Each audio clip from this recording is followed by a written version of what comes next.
Guten Abend, meine Damen und Herren. Good evening, ladies and gentlemen. Dear guests, welcome to the Kerber Forum, to today's event, India, great country or great power? Tonight we would like to invite you to travel 6,000 kilometers with us from Hamburg to India, to a country that now has 1.4 billion inhabitants, and that therefore is the most populous country in the world. It is 9 times as big as Germany, and India's economy has grown over the past 2 years more quickly than China, and it has the 4th strongest army in the world. So India has a weight. Do these figures make India a great power? The question of India's international weight is not new.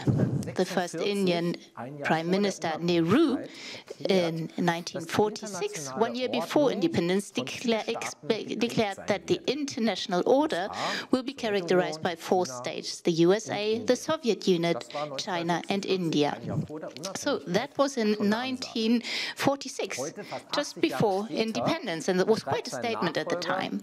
Today, almost 80 years later, his successor, the current Prime Minister Modi, describes India's place in the world just as ambitiously and perhaps even more confidently when he speaks of India as Vishwaguru, the teacher of the world. Now, our aim tonight is not only to learn from India, but also to learn about India. Above all, we want to know how to look at the world from there, and also to understand what India's rise actually means for us in Germany, and including us here in Hamburg. India and Hamburg are linked by more than 400 years of trade history. Today, more than 700 Hamburg companies maintain business relations with India, and about 5,000 people from India live in the city.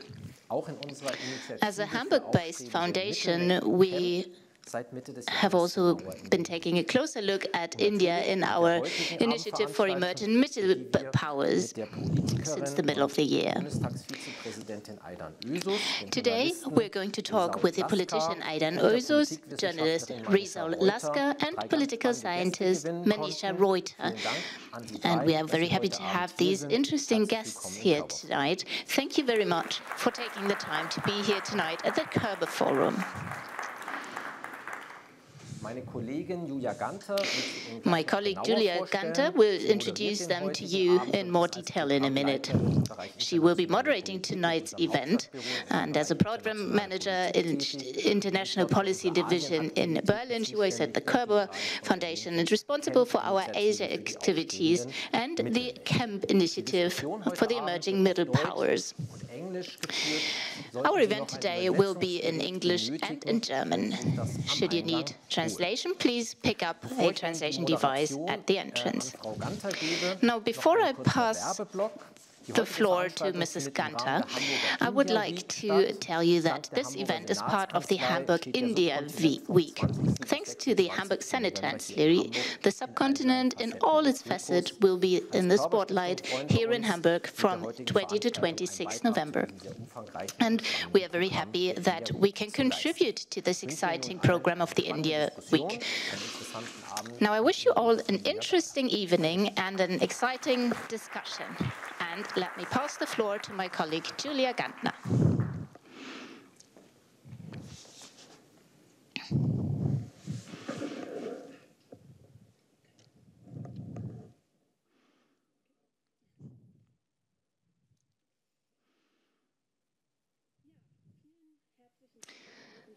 Thank you very much, Mr. Paulsen, for the introduction.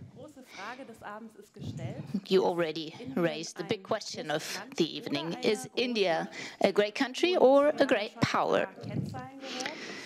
Now, we've already heard some of the key figures, and I'm very happy to have a closer look at India together with our guests tonight and to, well, discuss the question in detail. I would like to welcome Aydan Özüz. Since 2009, she has been a member of the Bundestag for the Social Democratic Party, and she is one of 5 vice presidents of the German parliament. But nevertheless, Mrs. Özes, you remained a specialized politician, and you are a member of the Committee on Foreign Affairs, among others, and you report on India in particular. And for Mrs. Özes, this is a real home game. She was not only born in Hamburg, she is also in the Hamburg-Wandsbek constituency. And before she became a member of parliament, she worked for the Körber Foundation for 15 years, so she knows her way around this building quite well. Welcome. I would also like to welcome Rizaul Laskar. He actually took on that mental journey of 6,000 kilometers to India, so he can be here in person tonight. He actually lives in New Delhi in India, and since 2015 he has been the editor for international politics at the Hindustan Times.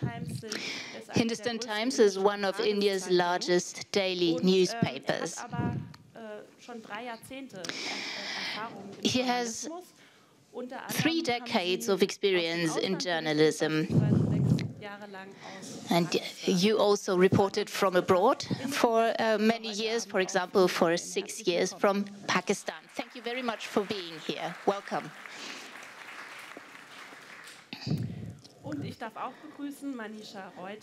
I would also like to welcome Manisha Reuter. She's the program manager for Asia for the European Council on Foreign Relations. It is a think tank with offices in different European cities. From Berlin, Manisha works with security policy in the Indo-Pacific region and also in India. And we used to be colleagues at the European Council, so that's why we're at first name terms. Everybody who's listening to us in German, so don't be surprised about that. Manisha has an Indian mother and a German father, and that is why she is the embodiment of good German-Indian relations. Welcome to the Körber Forum.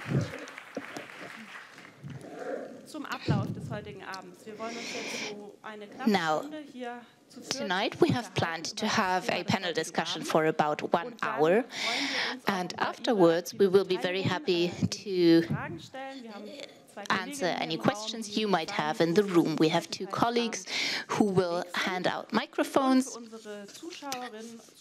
and we also have a live stream. Our participants in the live stream are also invited to ask any questions. You will see the page www.menti.com with a code, and you can use that in order to send in your question, and my colleague Jonathan will read the questions out aloud in the second part of the evening. Now, let me start with a symbolic question. In history, chess, a game which was probably invented in India, it often mirrored real power relations in the world. So when we look at what's currently going on in the world of chess, it turns out that the current world champion is from China. And the highest number of grandmasters, which is the highest title in China, come from Russia, even more than from the USA. And India does not have the highest number of grandmasters, but the fastest growing rate of chess grandmasters. Mr. Laskar, I would like to ask you if this analogy is fitting. Is that the perspective India has on the world and on the current situation in the world? First of all, vielen Dank, Körber Forum. I mean, I really am grateful for this opportunity. The chess analogy is a good one in the sense that, you know, there are so many combinations of moves that can be made. And India right now is in a place where I think the situation is really, really complex. It's almost like a chess game. But yes, you are right in the sense that the number of grandmasters in India is, I mean, if you were to put it that way, the building blocks are growing. So, you know, India does have this huge opportunity in front of it to, you know, because of various reasons. I mean, we had our first sort of economic liberalization in 1991, which led to a lot of things opening up.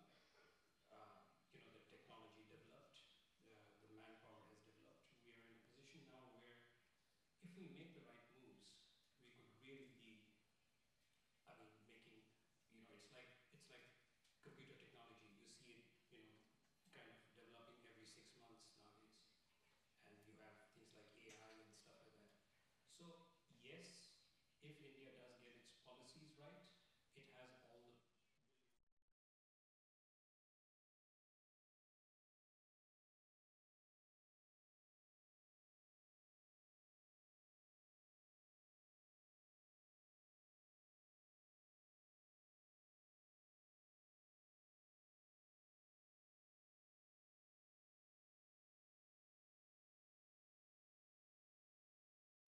9 million Indian citizens living in West Asia, what we call West Asia, which is Middle East.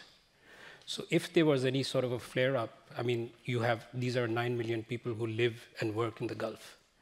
They are also one of the sources of remittances to India. So, you know, I mean, in that sense, the chess analogy is very, very, and then of course, you have the big situation between India and China. We have had possibly the worst phase of India-China relationships since 1962. You know, when we had a border war with China. And it took us, after the border war, it took us from 1962 to around almost 1980s to even just get back to having ambassadors, you know, in capitals. And right now, there is no Chinese ambassador in India for the longest period since the 1962 war. So, you know, this situation is like a chessboard. The Chinese have kind of put their position and they don't want to back down from it. So in that sense, yes, the chessboard analogy is perfect. Die Analogie ist perfekt, Frau Oesus, und es ist. So the analogy is perfect, Mrs. Oesus, and from Mr. Laskar's perspective, he says it's a very complex situation. What's your German perspective? Do you think that that is also fitting for our view on India? Yes, in part, I'd agree, but I think that we have undergone a different kind of development. The Russian attack on Ukraine influenced us quite extremely. At first, we thought that something like this is absolutely impossible, and then we sort of just woke up to it, and we realized very quickly how dependent we are on Russia. We always relied on these relations to work. And then ever since, we've heard the term diversification. So what does that mean? The Chancellor traveled to China, to Japan, and to many other countries, trying to find out what the world actually looks like, how big is that chessboard. And now India is the most populous country, as we've heard, but it's also a growing economy. Mr. Laskar already pointed that out. The 5th largest economy in the world. So something is happening here, but at the same time, it's a country with extreme poverty. So there are so many contradictions in that country, but of course it has a huge potential to develop.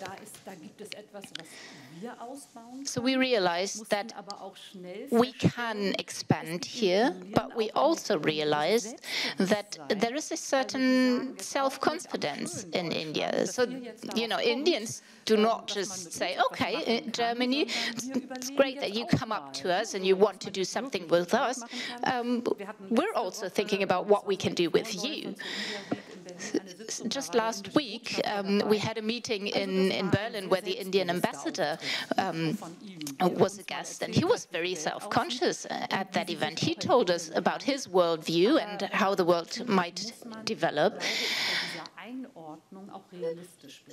So when we look at the situation, we have to stay realistic. When we look at global, great, India is a growing market, but still it is about 1/10 of what China is.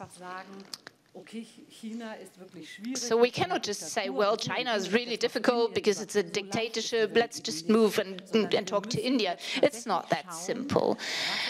We now have to find out what the best relationship with India could look like.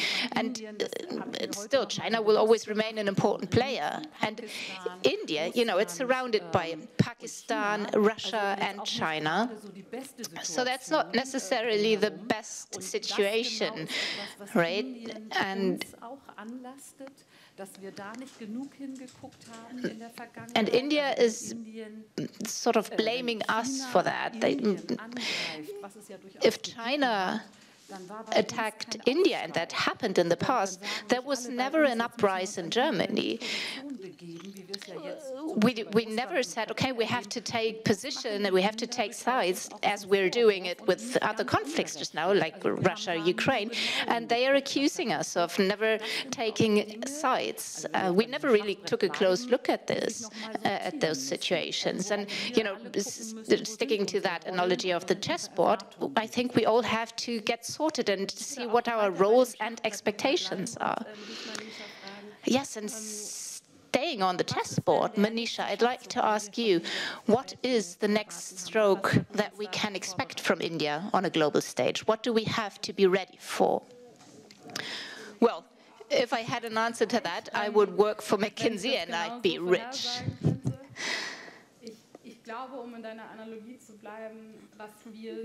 But staying in that analogy, I believe that what we're going to see, not just from India, but from many emerging powers, is a stroke that is not allowed in chess, and that is to do 3 strokes at once. And we have to be ready for that. There will not be one stroke and then another one, and we can observe them and sort of know what's going to come next. But India will expand their defense together with the USA, with Israel. They will bring down their defense with Russia. They will try and ramp up with us, and they will increase trade with us. They might have bilateral agreements with France, with the EU. They're currently buying 6 submarines from Germany. So many things will happen in parallel, and they will not exclude one another. And that is something that we're struggling to understand in Germany or in Europe. This is really an interest-based foreign policy. And there is only one focus, and that is national interest. And India really showed us how to do this, and we're often confused by that. We don't understand. And my colleagues published a report last week. It's called The a la carte World. In this world, decisions are made every day. Which club do you want to belong to today or tomorrow? BRICS, Quad, you name it. And you can reinvent this every single day. And as we've heard, India is the only country with an active military conflict with China. It's also the only country that is located between 2 nuclear powers. It has a very difficult geographic position. So they're trying to play their cards as well as they can. And at the same time, they're cooperating with China in BRICS. Next year in Brazil, the G20 will happen, and we will see what happens then. So there is this unimaginable, this prohibited stroke to make 3, 4, 5 strokes at once. Okay, we've heard some of the buzzwords already: economic factors, military conflicts, and political self-consciousness. And that's what I'd like to talk to you about when we think about India as a great power. Bill Clinton said, it's the economy, stupid. So let's talk about India as an economic power. As we've heard, over the past 2 years, India took over China in terms of growth. Still, when we think of an economic power in Asia, China is the first thing that comes to mind. Although in the 50s, India was even ahead of China. Manisha, why did we have to wait so long for India's rise, for India's economic rise? The economic environment in India is very difficult. It used to be very attractive for foreign direct investments, but only in certain states. So it's very complex to invest in India. This so-called ease of doing business, that's the index that is used to measure, well, the ease of doing business in a certain country. It used to be very low in India, but it continuously went up under the current Modi government. And Modi is very proud of that. It is getting much easier. There are less and less obstacles to do business. But when I talk to business stakeholders, they still don't know what they can achieve in India and how. Some companies are more successful than others. Many companies are wondering, should we invest a lot in India? What if we don't invest in China anymore? Will we struggle in India because we don't understand? Maybe India will be just as restrictive as China in 10 years' time. So there's a lot of uncertainty, and we have to reduce this uncertainty. So if India wants to be attractive for foreign direct investments, it has to reduce that. And on the other hand, we're not easy ourselves. And we, that is Europe, we tried to negotiate a free trade agreement with India, and it failed in 2013. That is because, you know, we're stuck in our own shoes, and we found out that Europe wants some very comprehensive free trade agreements with high standards for the environment and other factors. But it makes it very hard to cooperate with countries like India, who might have a different perspective on trade and who are much more liberal with these trade agreements. So that's something we have to think about and try and become a little more pragmatic, because it is in our own interest to make use of India's growth. It's a very interesting market. In India, the average age is 28, and in Germany it's 44. So they all have iPhones, they all have smartphones, all of them have data. You know, nothing works without data anymore. And India, apart from China, is the only country that has that data pool. So we need this. We cannot miss out on that. So we have to find a solution on how we can cooperate better economically. Ms. Özus, Manisha just mentioned the free trade agreement with the EU, which has been reinitiated, or the negotiations have been reinitiated after a break of 2 years. Why is it so difficult to complete it? What are the main obstacles here? Why do we need so much time? Well, it's the mutual interests, right? Manisha Reuter always says we, and she has to explain which we she is talking about. But that's exactly the point, because we have two different perspectives. India is very self-confident, and I mentioned it before. And then India also started, based on its own interests, to come up with custom systems. So from India's point of view, that makes sense, but it might be difficult for trade. So a free trade agreement makes sense, and now the parties try to get the best out of it based on their own interests. And it's also true for other free trade agreements. That's nothing special about it. However, I believe that all parties are interested in that, and that everyone wants to benefit from it. And this will also lead to a situation where this powerful China will maybe lose a little bit of attractiveness after having completed this free trade agreement, because there are several industries, pharmaceuticals, we saw that during COVID-19, and it wasn't good to be so dependent on one country. And we saw a bottleneck in the pharmaceuticals industry, not just for 1 or 2 years. It has happened for quite some time. It has always been an issue, and there was no good solution to it. And now there is a market or a country with whom you can cooperate, and they are offering something to us. And then we have the entire IT industry. This has been mentioned before. And there are two interests here. So in India, on the one hand, but on the other hand, also for Germany, we want to have skilled labor. We also want to attract and recruit new labor from India.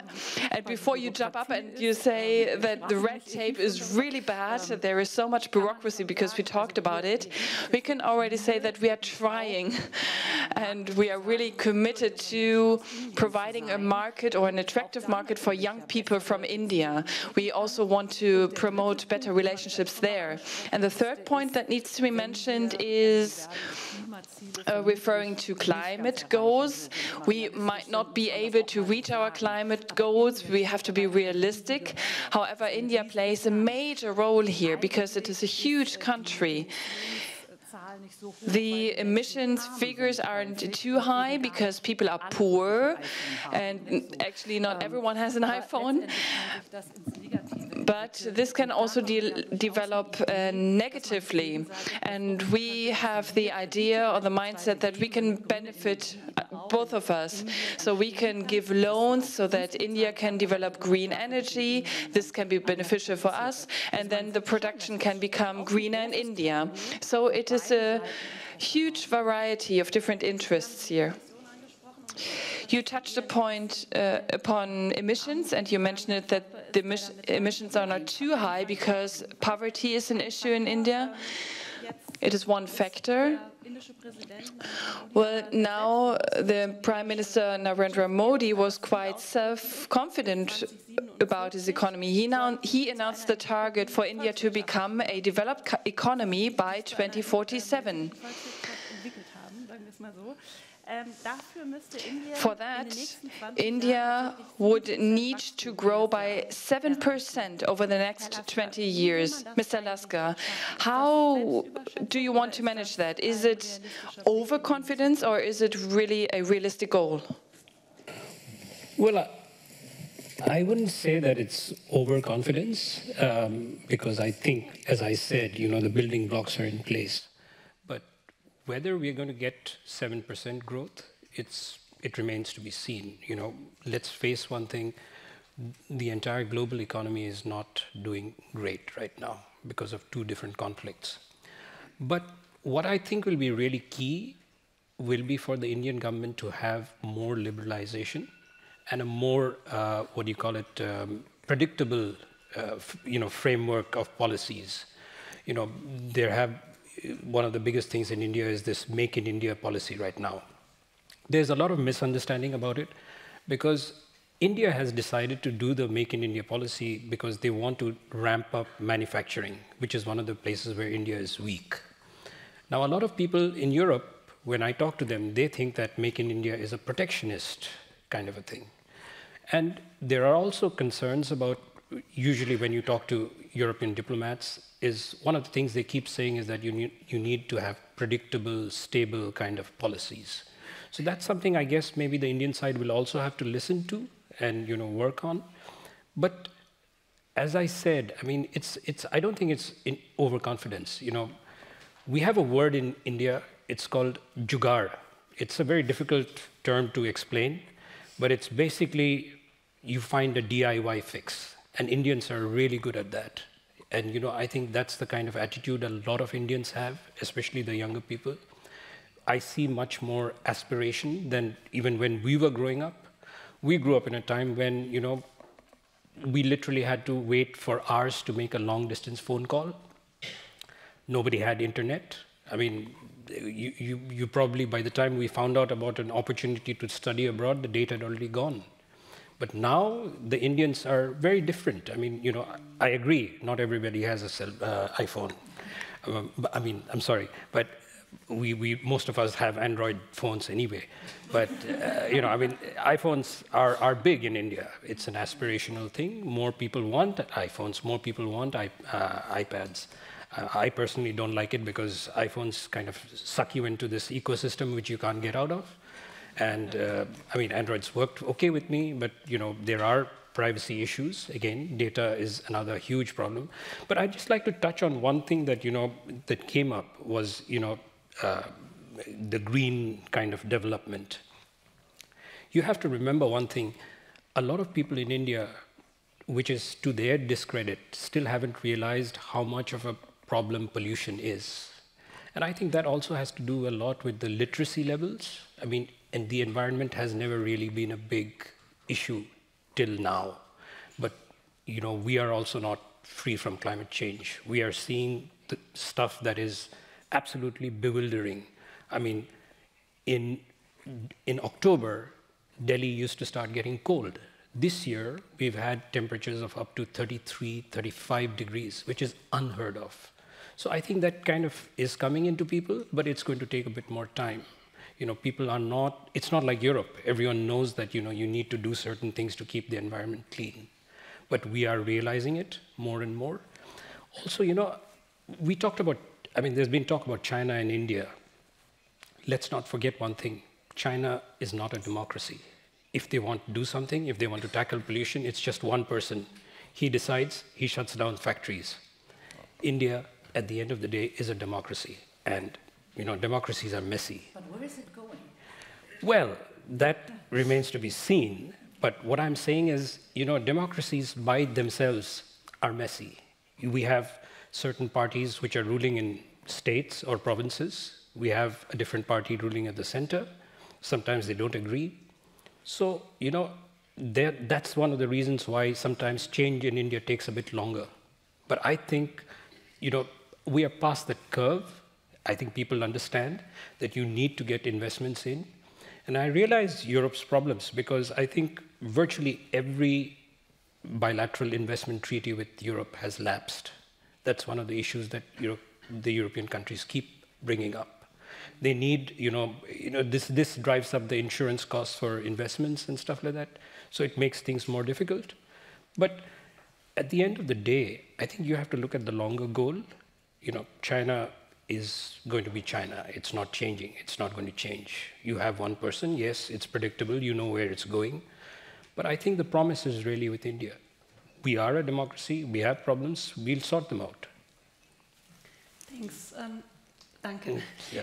Klimapolitik ist ja besonders auch ein großes Thema und die Folgen des Klimawandels. Climate policy is a huge topic, and the impact on the countries in the global south, in Latin America, South Africa, everywhere it can be felt. And India considers itself to be the voice of the global south.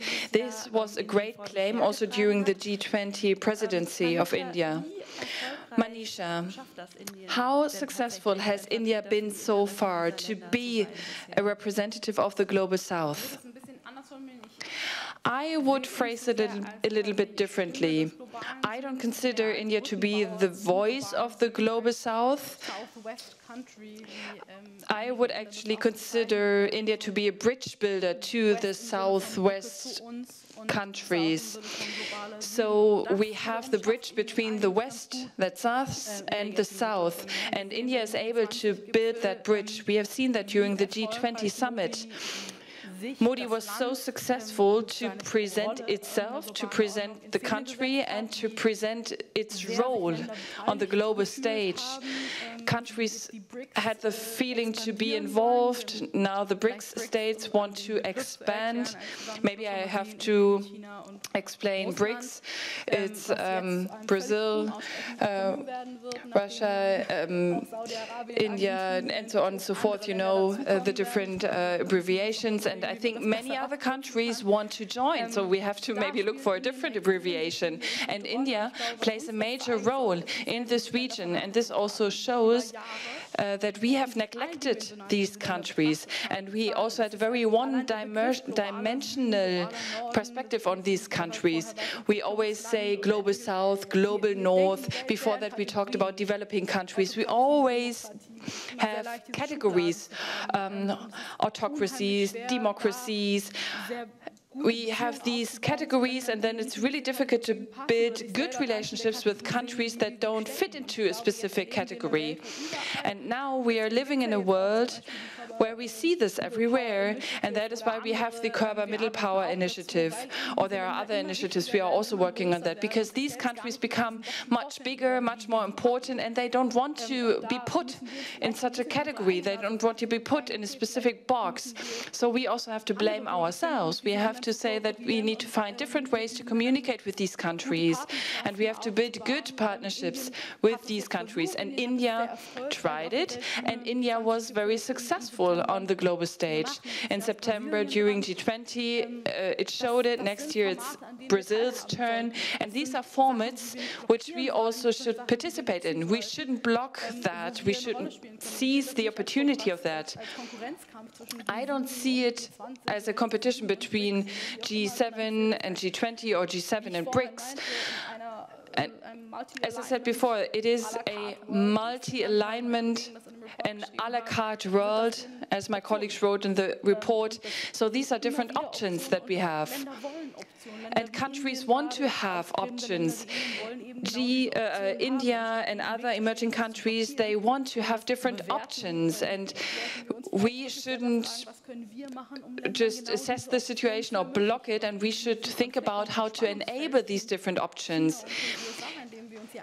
It is a field of tension between China and the USA, but we are all in this field of tension. Europe, India, we want NATO, but we also want to have trade with China and with India, so there's a lot of potential for cooperation. I want to touch upon that. Maybe I got you wrong, but Olaf Scholz also supported it strongly, because you're saying we shouldn't block things, because Germany really supported this.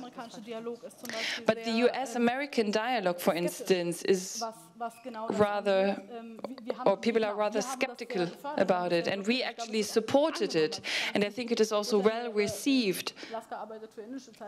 Mr. Lasker is working for an Indian newspaper, but I think it is also well received that we are enabling things here, that we play this role. I wanted to ask you, what are the options that we can offer that Manisha just touched upon? What options can we offer to India? Well, we have already talked about that. It's economic options, and Manisha also mentioned it. Security plays a major role also in the Indo-Pacific region, but I have to smile at it a little bit. We were with the Bavarian frigate in the Indian Pacific Ocean. But that's just a symbol. It's just a sign. But it's important. It's an important political symbol. I was smiling, that's true. However, it still is important, because what's not really happening, however, we expect India to also position itself. However, India says, I also depend on Russia. Maybe they don't say that loudly, but I don't want to condemn Russia. I want to stay in the middle. But at the same time, we also know that between Japan, India, Indonesia and Australia, we have the Quad. Without Indonesia. So we have the Quad, yes, thank you, with the USA. And the Quad also focuses on security, and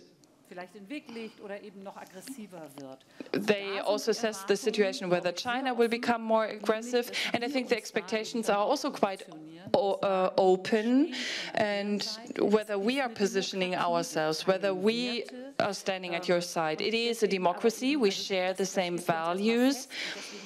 So this is already something that we have realized, and that is why we support it, and we also support our trade. But at the same time, we have the small question mark, because Modi is also going different ways.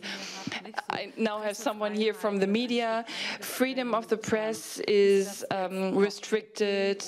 Is it still okay, or where is this journey going? So this is also a big question mark for me, and I don't dare to make any forecast because we have seen so many different things in other countries as well. Of course, it would be great to have a positive development, and we always try to transport it in a positive way, not top-down, but we want to have a partnership.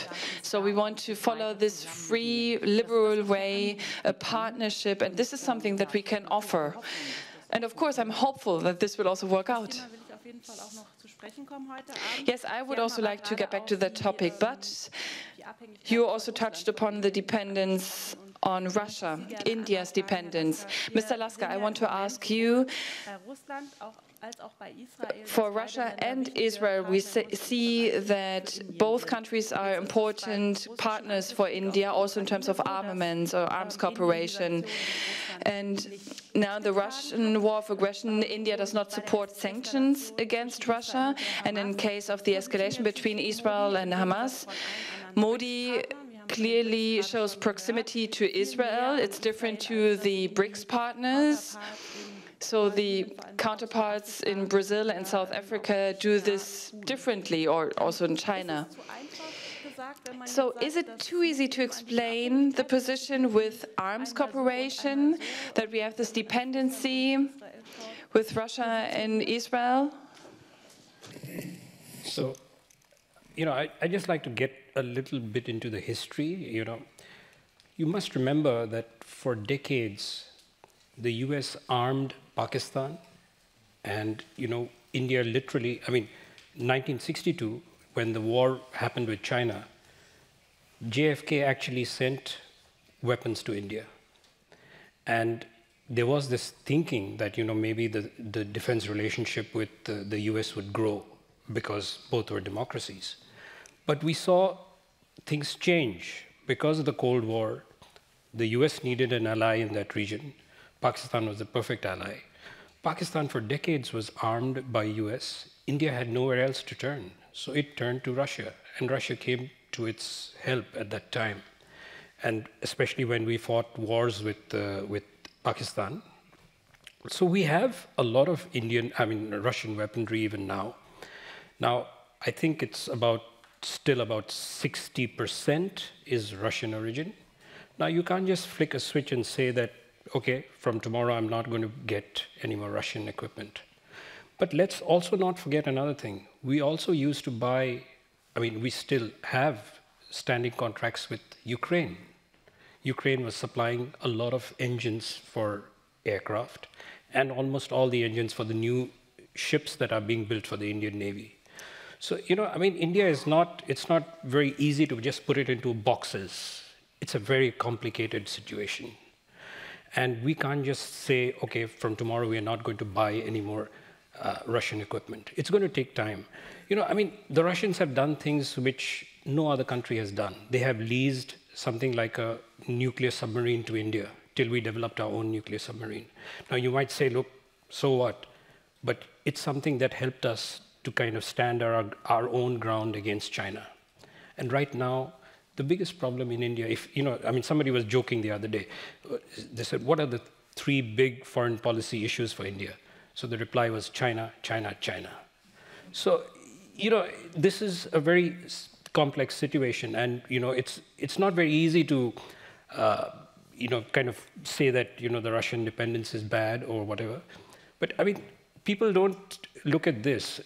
The Indian oil, a lot of the oil that India has bought, the crude, it's refined and again sold to Europe. And as the Indian foreign minister said very recently, our external affairs minister, he said, look, you guys, the prices did go up in the international markets because of what we did with the oil. So it's a messy situation, I understand. It's also a messy situation in terms of Ukraine. People understand that. There is a need to balance. And as Manisha said, it's not about partnerships anymore. It's not about alliances. India has never been kind of an alliance country.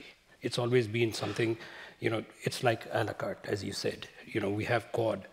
I mean, it's fundamentally, it shouldn't exist, right? I mean, Quad, they tried it in 2007. It went nowhere because the Australians pulled out. But today, you have these 4 countries working together, mainly because of China. Although no one says it, but that's what it is. Technology, develop technologies, develop 5G, which can be used by smaller countries in the Pacific, like the Pacific Islands, which again, doesn't have to depend on China. The European Union just posted a defense attaché in Delhi this month. The European Union has defense attachés, I think, with about 15 countries. So that should give you an idea of how importantly, you know, EU is looking at Delhi. I agree with, you know, that sending 1 frigate is not enough. But if you are going to have an Indo-Pacific strategy, you've got to start playing that game, you know. The French are already there, but then the French have 95% of their exclusive economic zone in the Indo-Pacific. They have islands. But I think this is important. You know, even 1 frigate going, doing exercises, getting that kind of interoperability going, that's how these 2 democracies can work together. You know, again, you talk about trade. Even with our problems with China, current trade is more than $100 billion a year. With Germany, it's about, I think this year is about $32 billion. I think the potential is much greater. So, yeah. I have a question, but you go first. Well, as we're on friendly terms in this discussion, I would like to come in here, however, because this balancing is also about profit, right? You get very cheap and favorable deliveries from Russia at the moment. So it's easy not to condemn Russia. And we just went to Istanbul, and Turkey is acting quite similarly. You know, many countries are just working on their own, and India is quite skilled at that. Still, we have to take a stand somewhere and try to, you know, find our way together. The Indo-Pacific guidelines that were published a couple of years ago also mention an agreement which the German defense minister made when you went to India. So we want to try to build submarines together, Germany and India, for the Indian Marine. Is this increasing cooperation in the field of military equipment? Is that a kind of cooperation between India and Germany we will need to get used to? And how does that match our strict export in military equipment and our self-understanding in this regard? Now, I believe that Germany has a very special role to play here, because we woke up quite abruptly from a world that we thought extremely peaceful, and others did not believe it was as peaceful. We always thought things would continue to improve all the time. So from our history, we have always been very restrictive, and France and England, they always had a different perspective, and they were sort of annoyed over and even more over the past couple of years when Germany said, no, we're not going to need that, we don't want it, because unfortunately it was not a realistic view. Personally, I think that we in Germany, we should promote international contracts. You know, all the things we had in place has expired over the past couple of years. And now there are attempts to build up agreements and make contracts again, to not increase military equipment, armament, but bring it down. And, you know, all of this is sort of just floating around somewhere. So Germany has to sit down with all sorts of countries. Fortunately, we don't have any direct conflicts, but there are high expectations for Germany. It is expected from Germany to take a side. You know, we cannot just say, okay, we're on India's side, we're against Pakistan or China. We're not going to do that, obviously. But we have to make it clear that we want peace, so we will support Quad or others in the Indo-Pacific region, and we will have to be present. So we have to actually demonstrate what we talk about. You know, we cannot just pay lip service. The expectations, Indian expectations on German armament industry are extremely high. And Manisha knows better than I do about all this. And we always try to kind of bring this down. Now, we agreed that we're going to do something so that we can cooperate, but Germany and the Minister of Defense and our Chancellor, you know, they always try to boil it down. We always try to kind of lay low here. I'd like to comment, if I may. What we described, the situation India is currently in, this China, China, China situation, that is an extreme threat to security, and that is a feeling that we, and that I'm referring to my generation, we don't know anything like that in Europe. We all woke up on February 24th, and for the first time in my life, there was war in Europe. And this war in Europe, it's called like that so that we can actually feel how close this is, you know, and we started calculating how far do nuclear bombs reach and so on. I had never thought about anything like that before in my life. But this is something that India thinks about every single day because it is located between those two nuclear powers. And this understanding for security is something that we're only just starting to develop. And then there's this political process, like what do we deliver to Ukraine? Well, these tanks and not those, and so on. We started with helmets, now we're all the way to tanks. Yeah, they asked for helmets. I just wanted to mention that. Yes, but we can see here how we developed and how we stood up for them. And this submarine deal, it's 6 submarines, right? But Germany sold submarines to India before, in the 80s. It's nothing new. To make? Bei U-Boot. Yeah. U-Boot. So, you know, before I started covering foreign policy, what I specialized was in defense. And I think in the 80s, the Germans sold the HDW submarines to India.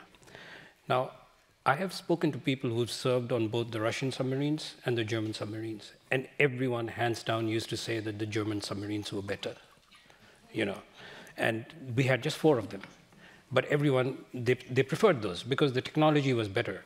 But then I think there was a corruption kind of a scandal, and we never took the option to make more of the HDW submarines. So it's not like as if Germany and India didn't have any, you know, defense cooperation. And I think this new project for the 6 submarines is a great way of getting this started again. I think defense, whether you like it or not, is again one of the building blocks of any of these alliances. I mean, I wouldn't use the word alliances, but partnerships. I mean, Quad, look at it. No one talks about the security component of Quad, but the navies of all the 4 countries are doing exercises every year. So, you know, it's, again, this is a very important building block to build that kind of a trust. And although I think the German deal is not a done deal because Spain is also in the race for it. And yeah, no, France, I think, is France. Yeah. France is aircraft, and no, that one is finished. That's done. Yeah. So yeah. So it's like what I meant was that, you know, there is that old history of Germany and India working together, especially on submarines. Ich möchte noch mal auf ein Thema zurückkommen, das wir jetzt immer wieder angestriffen haben, nämlich die Bedrohungswahrnehmung. I'd like to speak about something that we touched upon again and again, that is the threat to India.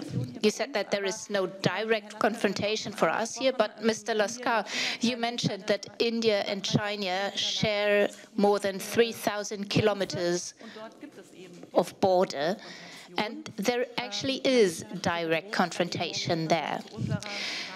Manisha also mentioned this feeling, this perception of threat. It is a smoldering conflict. In 2020, people died on both sides of the border. How concerned should we be in Germany and Europe about the situation?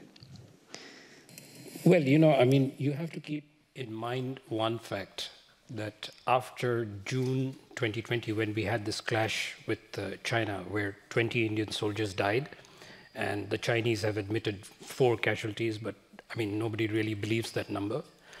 But the fact is, since then, we've got 60,000, roughly 60,000 Indian troops on the Indian side, and we've got 60,000 on the Chinese side. Now, there were several what they describe as friction points. Now, we have settled, I think, about 4 of those friction points, but 2 really big friction points have not been settled. There are also, there were areas that the Indian soldiers would patrol. There were areas that the Chinese side would patrol. But now, they've effectively kind of cut off areas where we can't go and patrol. The Indian side has also taken security measures. But the fact is, you've got 60,000 Chinese troops sitting on the other side. You've got 60,000 odd Indian troops sitting on the other side. And it didn't end just with that clash. There was another clash later, not in the area where the conflict was happening, that's in Ladakh, but in the extreme end of the border, in the eastern part, down near Arunachal Pradesh, there was another clash. So it's, this situation hasn't gone away. There are troops literally sitting face to face. And, with Pakistan, we have a kind of a back channel where we are talking to them. And, that's helped to kind of keep the tension down. There are no political talks, but at least, you don't have the Pakistani and Indian militaries sitting face to face. So when you have so many troops and you still have friction points, it's a very concerning situation. I think everyone should be worried about it, because more and more, when you speak to people, what the European diplomats especially say privately is, look, we are worried that Ukraine is going to, kind of embolden China to do something similar. Maybe not with India, but in the Taiwan Strait, again, which is a problem for some of India's partners like Japan. So that's there. The other thing that a lot of people have been picking up on the border recently, especially after looking at satellite images and stuff, the Chinese are going underground to put in missiles and also command and control centers, which means essentially they are digging in. They're not going to move back. And the Chinese have what they call the 1959 line of actual control. That's their perception of it. More and more, they want to kind of try and impose that on India. They don't, it's bizarre. When you see the statements that come out after every round of talks, the Indian side is constantly saying, look, we need to keep on talking and diffusing the situation. And you have the Chinese diplomats saying, we are moving towards a normalized situation. It is not a normalized situation.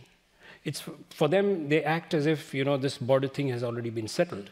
They keep issuing statements that we should go back to things like trade, and we should focus on culture and stuff like that. We recently had an offer from the Chinese embassy that they wanted to do a piece on cultural ties between India and China, which is bizarre because they proposed it at a time when things were really bad on the border. Their whole attitude is very difficult to understand. So.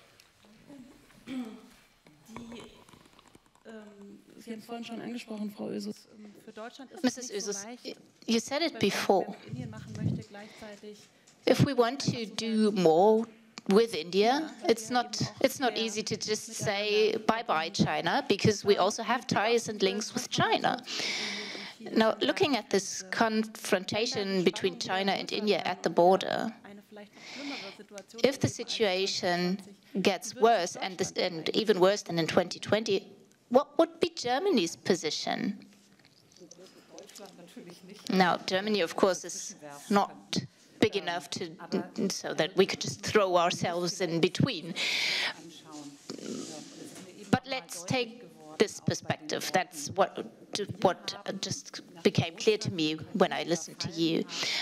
After Russia attacked Ukraine, we told all the states that they had to take sides. Now, I think all of us have to think about who actually knew about what's happening at the border and who spoke about that. And I'm talking about politics, of course. So we have ties and we talk to one another. That's all true. But all too often we expect that everybody takes sides when it's about us. And we're sort of just focusing on Europe, which is the center of the world. But we don't always do that ourselves when others expect us to take sides. So we have to be aware of the fact that India is a partner. It is an important partner. We want to come closer to India, and we share values. We share democracy. I've just said something critical, and I especially looked this up. There was an election in a large province in India, and the opposition won. So it is a democracy. It's still different than our democracy, but still, it's a democracy. There are certain mechanisms in place, and they work out. That is something that we should really underline. So if we look at this on a global trade scale, China and India are different. China has a different share of in global trade than India. It doesn't mean that they can't develop, but I don't think that any country could do without China at the moment. And this is something that we have to point out. We do have trade relations, and we want to continue having that, but we also want to point out that a democracy is closer to us. We want those values to matter. And it's always a balancing act, of course. And we have to do that balancing well. Germany should try to focus on many new countries. India is a very important partner here. It is such a big country. But also our consultations with Japan. It takes 20 hours to get there. Then we're there for one day, and then we go back 20 hours. We don't do that just for fun. There is a good reason for that. We want to make very clear that it is very important for us. So that's why we continue doing all this all the time. And it feels to me like the world is coming a bit closer together because of that. But at the same time, there are increasing aggressions. And I think the best way to fight these aggressions is to find agreements at an early stage and to point out that we support one another. We cannot just continue blowing up NATO. We are doing that at the time. Sweden, hopefully this week, the Turkish parliament will agree. Finland has already joined. But we have to make sure that we have the right agreements in place to guarantee peace. But we will never have a 100% guarantee. We all know that. But the more we talk to one another, the more we negotiate, the more we agree to this, the better the chances. You said that we share values, but you also had some critical thoughts, especially when it comes to press freedom. And I promised you to get back to that. Yeah, you didn't answer to that. So let's revisit that topic. When we talk about India as a big country, or as a great country or great power, a stable situation within the country is an important basis for international success. So what factors in domestic policies could be the detriment of India? What kind of difficult developments are you seeing? Well, I mean, the thing that everyone talks about when they talk about India is unity and diversity. You know, the fact that we have so many languages, the fact that we have all the major religions over there. I mean, 200 million Muslims is not a small number. And, you know, the fact is, even in spite of all the diversities, we have stayed together. We have, I think the biggest issue right now is to make sure that this unity and diversity is something that, you know, is something that is cherished by everyone. I think basically at the end of the day, I think Indians realize that we all need to pull together, we need to work together. You know, politicians are politicians, they do what they have to do. But I think it's the people, and I think I have tremendous faith in the people of in the people of India. It's something, I mean, you have to see the fact that, you know, there are 200 million Muslims in Pakistan, but there were also a lot of Muslims who decided to take their chance with India. I mean, people like my family. And I know, I mean, my granduncle wanted to leave and go to Pakistan. And I didn't know the story, but my grandmother told me this when I was going to be posted in Pakistan. And she said, you know, your granduncle wanted to go. And my grandfather put his foot down. And he said, I'm not going. So, you know, there are people who decided that the future is with India, and I think that's how most people still feel. So, you know, we are very proud of our country. We do have, like I said, democracies are messy, and, you know, but I would still prefer to be in India than to be in a place like China. I've visited China. I've gone to Xinjiang, and I've seen things that, you know, are just, no democracy would be behaving like that. I've been to Tibet, and we actually visited Tibet in 2019. And at that time, we didn't realize it, but these were areas which are very close to the place where all these things are happening. And the number of times we saw troop movements, the number of times we saw roads being, you know, really improved. There was construction activity everywhere. You know, they were making new roads, new bridges. Now, when you look back at it, one of the things that it helped was the movement of troops. You know, and these were not small convoys. I mean, I remember we passed one military convoy which had 70 vehicles. I know because I counted. I had a video and then I later counted. And there were 70 trucks. These were not small trucks. So, you know, it's very clear that the Chinese didn't do this without planning. You know, and I'd just like to make one more point about China. You know, you talked about the threat. I come from a part of India which was like affected during the 1962 war. The Chinese troops came into places where I had relatives, and they took over those places. And but they didn't stay. When the war ended, they pulled out. But people haven't forgotten that. So that is the reason why, you know, we have this thing about China because of the war in 1962. The memories haven't gone away. So, you know. Ja, vielen Dank auch nochmal für diesen persönlichen Einblick. Thank you so much for these personal impressions. And what we also learned from your answer is that despite difficult political situations, you still believe in the Indian population, and that the Indian population stays there, and that the situation will improve. There are difficult developments in India. So, Manisha, what would you say? What would be a pragmatic way of for Germany to deal with India? Well, I believe, and this is also my credo, that we need more India competency on all levels. We need more expertise. So I like these events. I seize every opportunity to talk to students, to the public, and I also talk to members of parliament. We tend to talk a lot about China.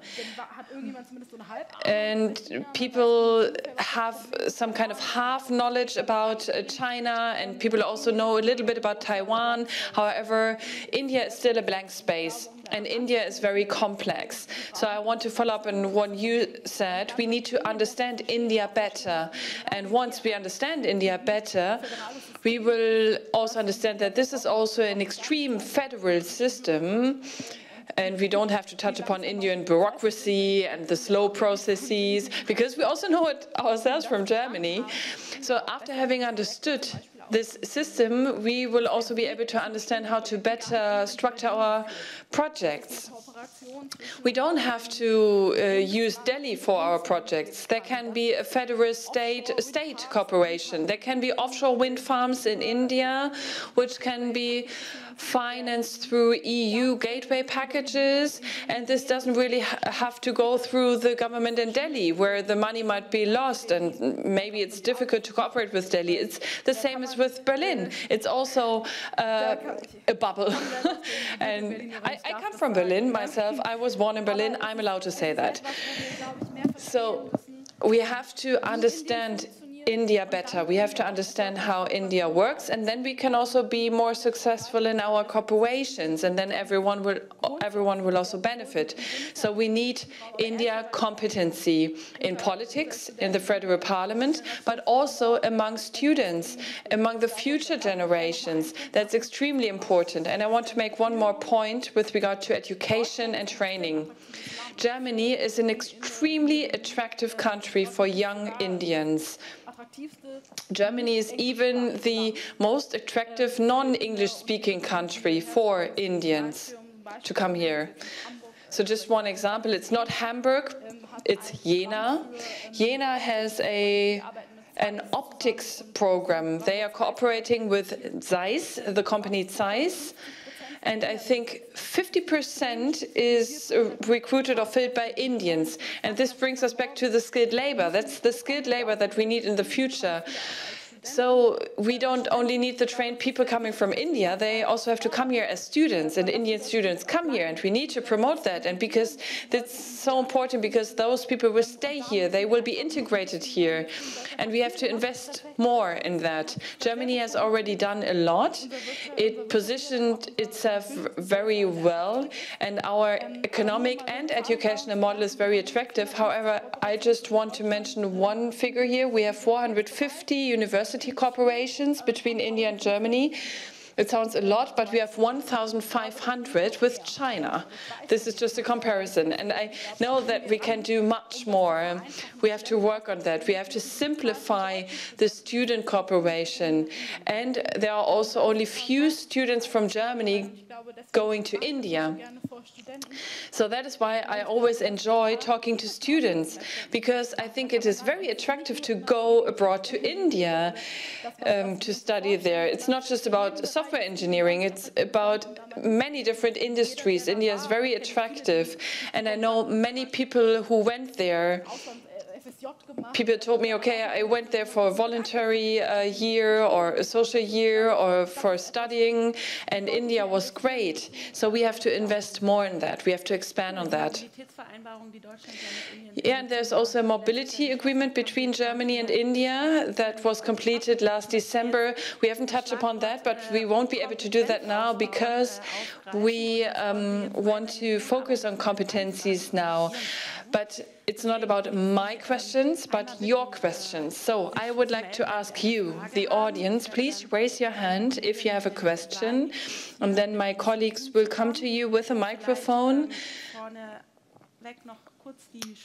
And maybe I can just give you the rules of the game. Please introduce yourself first. And as we don't have much time left, I would like to ask you to be as brief as you can and to end every question with a question mark. And I can also tell the visitors of the live stream that you can also send your questions. We will try to read them later. I have a question here in the front row. In 1906, my mother was born in India, and some time ago I went to India. I was very excited about it. She lived there. My grandfather was a missionary, and they had a completely different perspective on the country. So it was very romantic, the poor Indians and so on and so forth. And then I came to India myself. And as was also true for the major part of our group, that I was shocked about the social situation. There was a huge wave of poverty hitting us, and I didn't expect that. is there some hope, some expectation that it will change? We've already touched upon this a little bit with regard to the economic conditions, but maybe this is a question for you. So what can happen in order to change this? No, there's no doubt about it. I mean, poverty is a problem in India, and you know, again, it's not something that is, you know, it varies from region to region. There are some regions which have done phenomenally better because of things like education. Some states we have 100% literacy, and if you go to those states, I think you will see fewer poor people. But there is no getting away from the fact that, I mean, you know, I mean, the Indian government is still giving free food to a lot of people who are below the poverty line. And COVID really, you know, made things very difficult for those people. But there has also been tremendous work in getting, you know, lives to be a bit better. I mean, there are now direct transfers of benefits to the bank accounts of people. Technology, especially, you know, IT has really helped open up things. There was a lot of problem in the past with when benefits were to be given to people, there was corruption.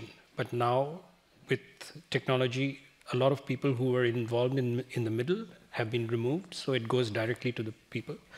But we have a problem with poverty. I mean, there's no denying it. We'll have to tackle it. We'll have to get more and more people up. I think, you know, by and large, healthcare is much better than it was before, but we still don't have something like a social security, social welfare system fully in place, you know, and it's something that the government is trying to build, but it is going to take time. And I mean, it's 1.4 billion people. You can't get things done really fast, so it's there. Yes. Honestly, I also have to remember that figure time and again, 1.4 billion people. But there is a little bit of hope for me, and this is also our external perspective. We have a great Consul General in Berlin, and we also talked about this caste system, how to push through. So some members of parliament told us that they cannot really push through, that they cannot really move through the classes, and we were thinking about this. We were thinking about a quota system for diplomats and politicians, for instance, for women. So also for those women for whom this was not foreseen, that they enter a higher level career or a diplomatic career. There should be some kind of quota for these women and for these people to enter that career. And this should be possible for political careers. This is what we talked about. And I was also confirmed, or I received some confirmation from the other politicians. This makes me hopeful, because poverty will always remain the same if the powerful are not hit by that. And sometimes this also seems to be desired on a small scale. So those who are powerful also want to stay in power. But I'm hopeful because things are changing right now. There is more mixture. So people come from the country, they report on what's going on, and now things can change. Now, I take a look around. Are there any further questions? Please wait for the microphone.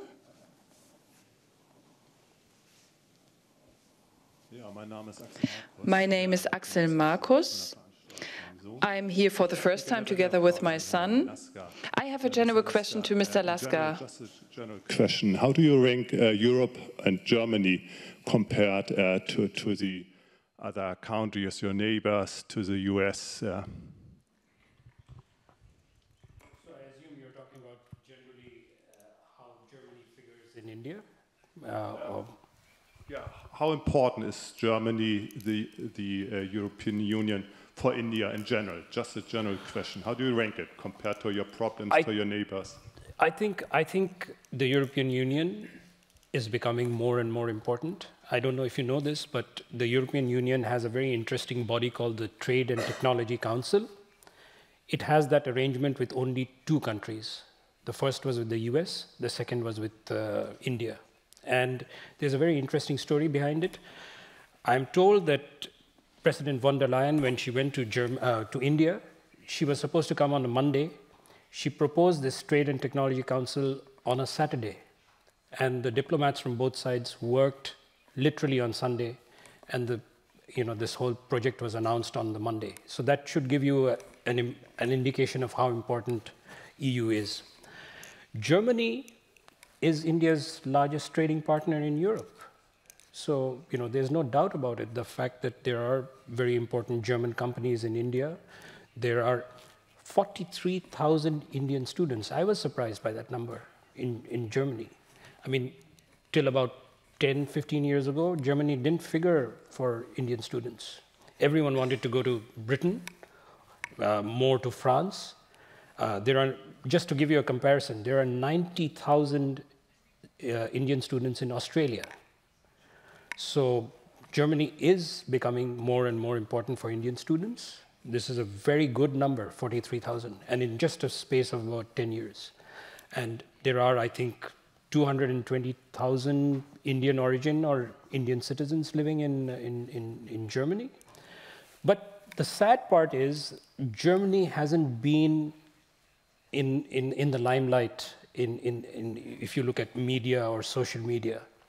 It's always been, we always hear about France. We always hear about Britain.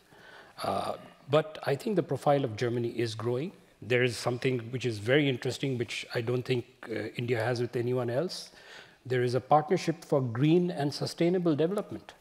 So that's only with Germany. And Germany is putting in a lot of money into green projects, river ferries. They're helping with the metro in one of the cities in India.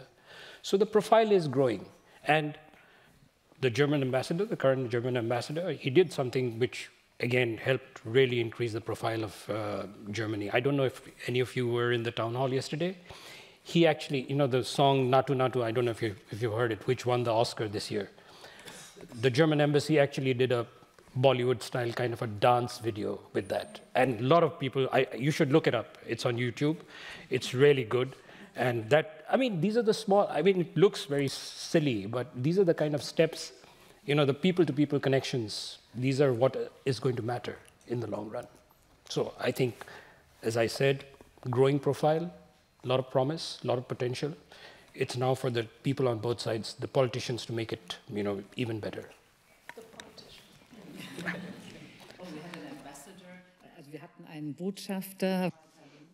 Well, we had an ambassador, Walter Lindner. He loves India. He was in the Federal Foreign Office for quite some time, and he also supported Frank-Walter Steinmeier for quite some time. And he wrote a book which will only be published in spring, but it is our perspective on India. And if you have these kind of ambassadors, you can easily develop relationships. I've seen another question on the left-hand side, Isabel, and maybe Jonathan can later read one question from the chat, from the online audience.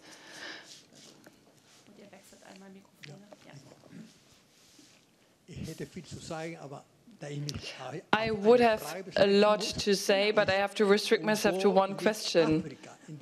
Where is Africa in the entire story? So how important is the African continent for India?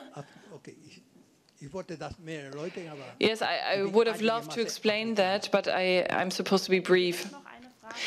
Yes, you could think about it, and we will also add one question from the chat.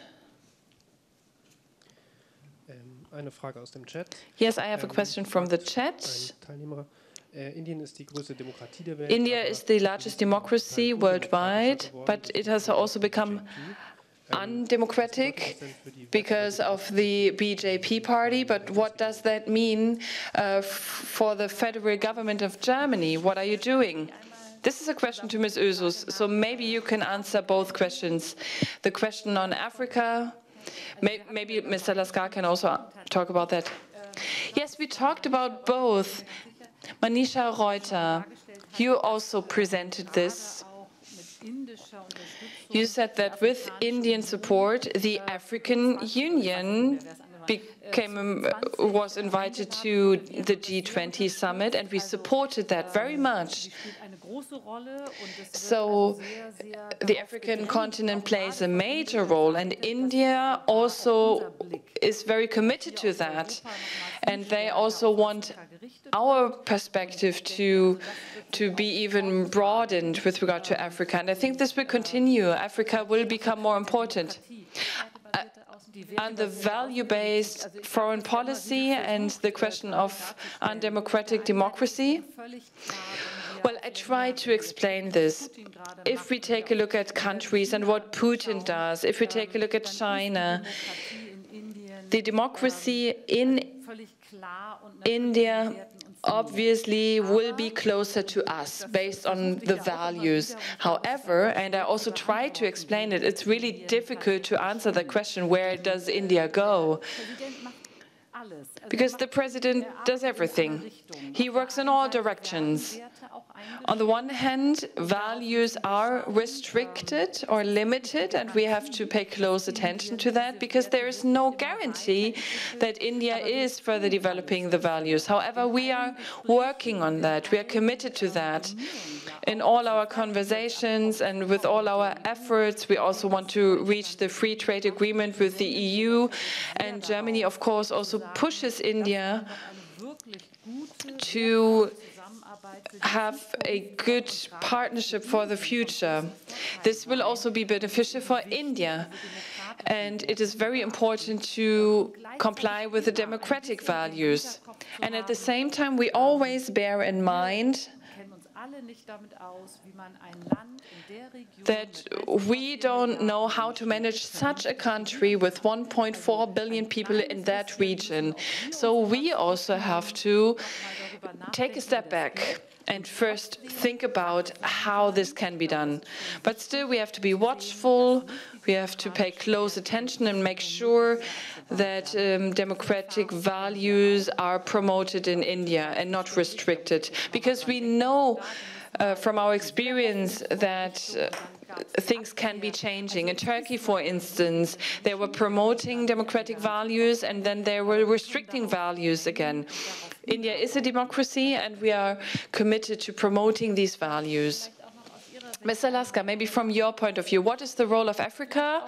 And maybe you can also talk about that. Next year there will be parliamentary elections in India. What does that mean? So this is my right as the moderator or host to ask that question. What should we prepare for with regard to the democracy and the cooperation with Germany?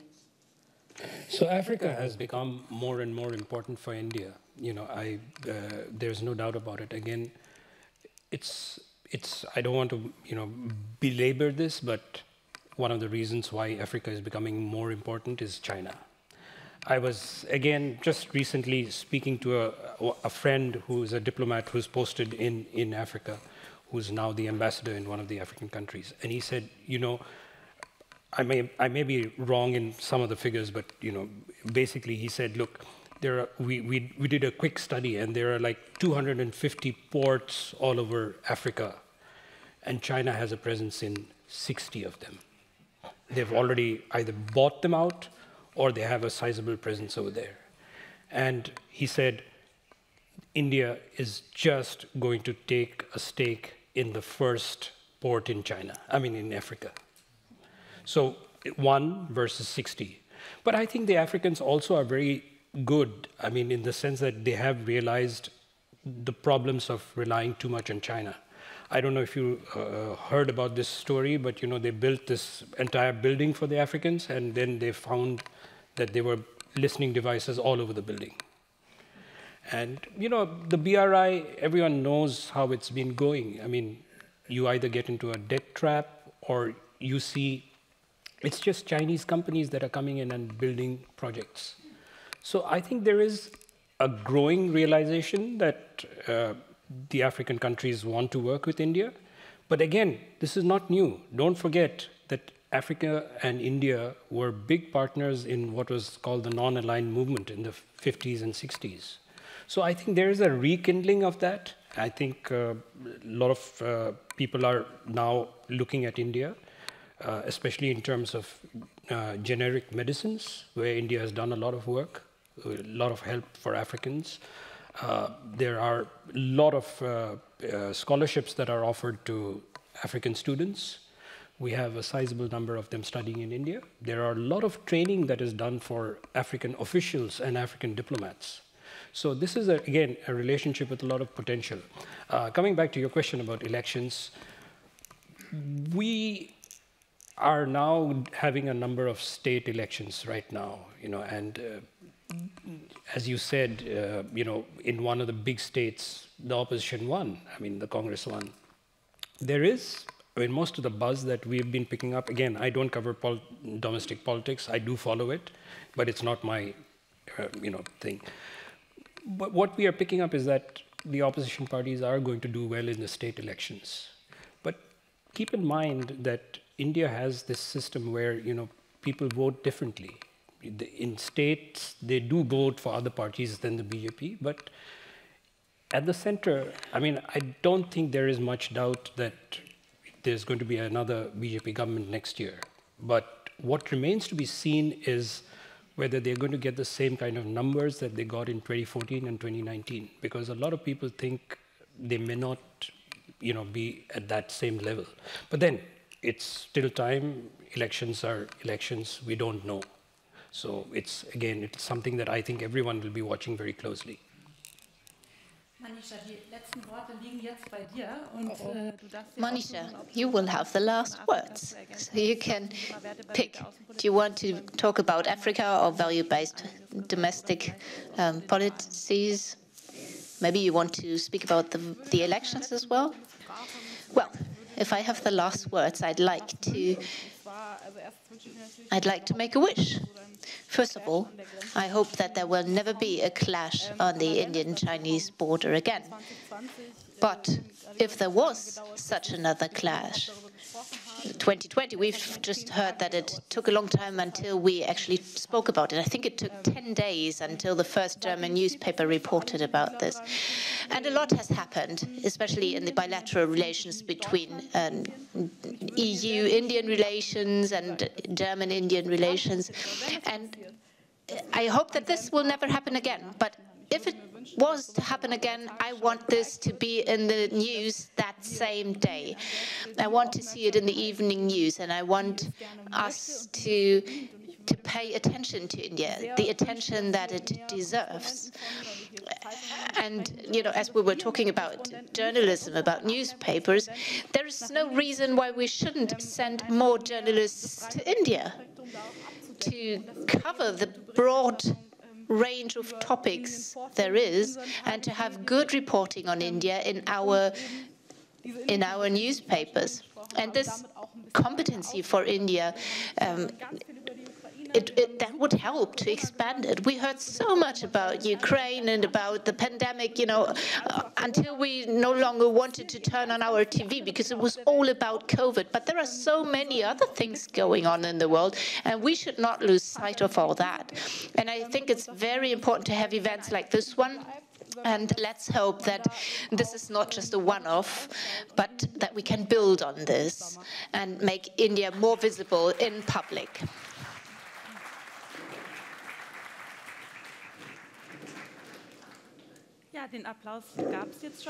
So, we've already had the applause. I think what we learned tonight, at least I hope that you feel the same, there is an increased awareness that we should take a look over those 6,000 kilometers and care about what happens in India. And we have heard a recommendation for a movie and for a book, and I hope that you will enjoy the rest of the evening and the rest of the week. And I hope that we have all come a little closer to understanding whether India is a great country or a great power. I would like to thank our amazing panelists tonight. Thank you for being here, and thank you for sharing your interesting thoughts with us. And I would like to thank the audience for listening to us, for asking your questions. And I'm sure that we had many more questions. I'm sorry that we didn't have time to answer all of them. I would also like to thank the technicians, the interpreters, and all the colleagues who are involved in when it comes to organizing events like this, especially Elizabeth and Jonathan, who were helping out with the microphones, and the Senate Chancellery of Hamburg for organizing the India Week every other year, so that we can all increase our India competency. Now, before we come to the end, I would like to promote two events, as we have some students here. On December 4th, in the Körber Forum, we will have an explanation on foreign policy consultation hour. We will have 4 young people who work in foreign policy who will explain how it all works. So if you have time and you're interested, do come and visit us on December 4th. And for everybody, including the students, on December 13th, we will have an event called Escalation in the Middle East. What is happening between Israel and Hamas? You cannot yet register, but you can already make a note in your calendar, and from November 29th you can register and visit the event on December 13th. Now, thank you very much. We would now like to invite you to stay for a glass or two and have a little chat and discuss any outstanding questions.